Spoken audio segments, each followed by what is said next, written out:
कौन सा साल मेरे लिए कैसा जाएगा ये डिसाइड करते हैं आपके मूलांक और उसकी फ्रेंडशिप या ईयरली नंबर से। तो 1 से स्टार्ट करते हैं। तो नंबर 1 का फ्रेंड होता है नंबर 9। बहुत अच्छा फ्रेंड है। एक सूर्य है, एक मंगल है, दे गो वेल अराउंड। तो नंबर 1 वाले व्यक्ति इस साल में काफ़ी ज़्यादा नई अपॉर्चुनिटीज़ की तरफ जाने वाले हैं। नई एजुकेशन होगी, नई जगह पे जाएँगे, नई जॉब लगेगी, बिज़नेसेस स्टार्ट करेंगे नंबर 1 वाले और अपनी फ़िटनेस पे ध्यान देंगे नंबर 1 के लिए। नंबर 1 के लिए साल फुल ऑफ अपॉर्चुनिटी है, स्पेशली मार्च के बाद ये टाइम उनके लिए स्टार्ट होगा। नंबर 1 को यहाँ पर बस ध्यान इतना देना है कि अपॉर्चुनिटी हर तरफ उनके घूम रही है, पकड़ने की बस देरी है। पंक्चुअल रहना है। नंबर 1 वाला यूजुअली व्यक्ति हारता सिर्फ़ इसलिए है क्योंकि वो पंक्चुअल नहीं है। और इसको हराने के लिए कोई पॉइंट रहता नहीं किसी के पास। अच्छा नंबर है, बहुत पावरफुल नंबर है। दुनिया में जो सबसे अमीर आदमी है उसका भी नंबर 1 ही है। नंबर 2 के लिए साल उतना बेहतर नहीं है और स्पेशली अगर फ्रंट देखा जाए किस फ्रंट पे नहीं बेहतर है तो रिलेशनशिप के फ्रंट पे बेहतर नहीं है। नंबर 2 वाले नंबर 9 चंद्रमा मंगल ब्रेकअप्स होंगे, डाइवोर्सेस हो सकते हैं, रिश्तों में तनाव आ सकता है और जिनको आप अच्छा और बेहतर समझ रहे थे उनके नकाब उतर सकते हैं। ठीक है, जिनको आप दोस्त समझ रहे थे वो एक्चुअली में आस्तीन के सांप निकल सकते हैं। नंबर 2 वाला लेकिन ट्रैवल खूब करेगा, जॉब के पर्पज से ठीक है, पीसफुल ज़्यादा रहेगा लाइफ, बस एक जो रिलेशनशिप का फ्रंट है ये इसका वीक जाने वाला है। नंबर 3 के लिए अगर देखा जाए तो जुपिटर के साथ मार्स आने वाला है। ये इनके लिए पढ़ाई का साल है। अपनी किसी स्किल्स पे या कई सारी स्किल्स पे आप देखेंगे नंबर 3 वाले लोग काम करेंगे। नंबर 3 को मैं प्यार से बहरूपिया बुलाता हूँ, ठीक है? क्योंकि दे change their faces very quickly और ये इनका टैलेंट ऑफ एडेप्टेबिलिटी है इनको। और नंबर 3 वाले लोगों को इन जनरल प्यार मोहब्बत में ज़्यादा अच्छा चल नहीं रहा है इन लोगों का, ठीक है? चाहे या तो मिल नहीं रहा है कोई और मिल रहा है तो टिक नहीं रहा है कोई, ठीक है? पर इन सब के अलावा नंबर 3 इस साल खूब ज़्यादा अपने कोर्सेज़ परचेज़ करेगा, किसी नई स्किल को सीखेगा, ये सब करेगा। नंबर 4 के लिए साल उतना खास नहीं है क्योंकि राहु है, राहु और मंगल की ज़्यादा अच्छी बनती नहीं है, ठीक है?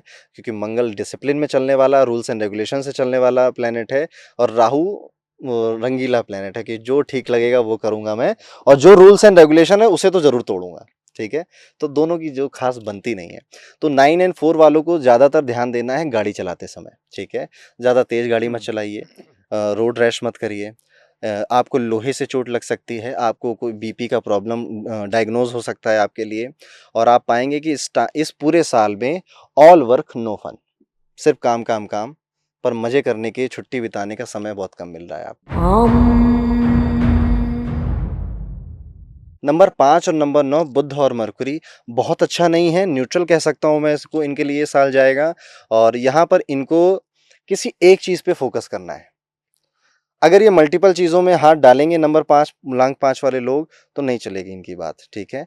तो किसी एक चीज़ में फ़ोकस करके उसको बड़ा बनाने की तरफ इनको ध्यान देना चाहिए। अदरवाइज़ नंबर 5 के लिए ओके साल ये जाने वाला है। नंबर 6 के लिए अगेन ये बहुत अच्छा साल जाएगा। शुक्र के साथ मंगल मिलेंगे तो आपकी शादी का अगर मूड है, प्लान है तो शादी हो सकती है। कोई साथी अगर नहीं था तो साथी मिलेगा, प्रपोज़ करेगा आपको। नंबर 6 वाले लोग अपना नया काम स्टार्ट करेंगे और नंबर 6 में आप यूजुअली देखोगे जो लोग जॉब कर रहे हैं ये बिज़नेस की लाइन में कूदेंगे, ठीक है? कि जॉब तो चल ही रही है, साइड बाय साइड हम अपना काम भी स्टार्ट करेंगे और उसको बढ़ाएँगे भी और एक टाइम ऐसा भी आ सकता है कि सोचेंगे कि जॉब छोड़ो यार ये काम ही करते रहते हैं। नंबर 6 वाले कई सारे लोग सिनेमा जगत में या सोशल मीडिया की जगत में भी इस साल अपना कदम रखने वाले हैं। फिर आती है बारी नंबर 7 की, ये केतु का नंबर है और नंबर 9 के साथ ये बहुत ज़्यादा जेल-अप नहीं होता, ठीक है? सो केतु और मंगल जब साथ आते हैं तो ये भटकती आत्मा का कॉम्बिनेशन बनते हैं, ठीक है? तो कहीं न कहीं नंबर 7 के लिए आप पाओगे कि ये एक पर्पस ढूँढ रहा है कि क्या करना है लाइफ में, जो कर रहा हूँ ये ठीक कर रहा हूँ क्या? कई सारी कन्फ्यूज़न्स में ये साल जाने वाला है। इनके लिए भी मैं कहूँगा कि न्यूट्रल ईयर ही है, जैसा 2024 में गया था कहीं न कहीं मोटा-मोटा वैसा ही जाने वाला है।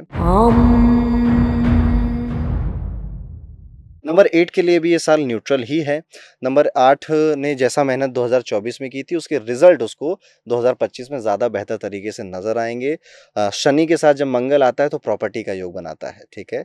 कुंडली में भी जब ये योग होता है तो इंसान को प्रॉपर्टी मिलती है। तो अगर आप रियल एस्टेट में काम करते हो, तो आपको बड़ा फ़ायदा होने वाला है 2025 में, ठीक ठीक है? है।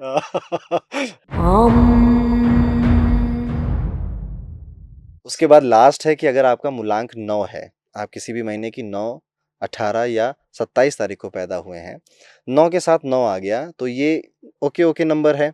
बट होगा क्या ना, आपका एग्रेशन बढ़ेगा, गुस्सा बढ़ सकता है आपका, और आप ये पाओगे कि आप की एग्रेशन या आपके एंगर की वजह से आपने कुछ रिश्तों को खो दिया। बहुत ज़्यादा अगर इसमें कुछ डिफ़िकल्टी आएगी तो वो भई फिर से ब्लड डिसऑर्डर कोई डिटेक्ट हो सकता है। और बहुत अच्छे की तरफ अगर मैं जाऊँ तो ये लोग बहुत एग्रेसिव हो जाएँगे। तो इन्होंने 3 साल में जितना काम नहीं किया था ना, ये 2025 में उतना कर डालेंगे, मूलांक 9 वाले। क्योंकि इन्हीं का नंबर और इन्हीं की एनर्जी का ये पूरा साल है। They will do very good in this year. But हाँ, लोहा तभी मोड़ सकते हो आप जब वो गर्म हो। तो आप हारोगे तभी जब आप गुस्से करोगे। नंबर 9।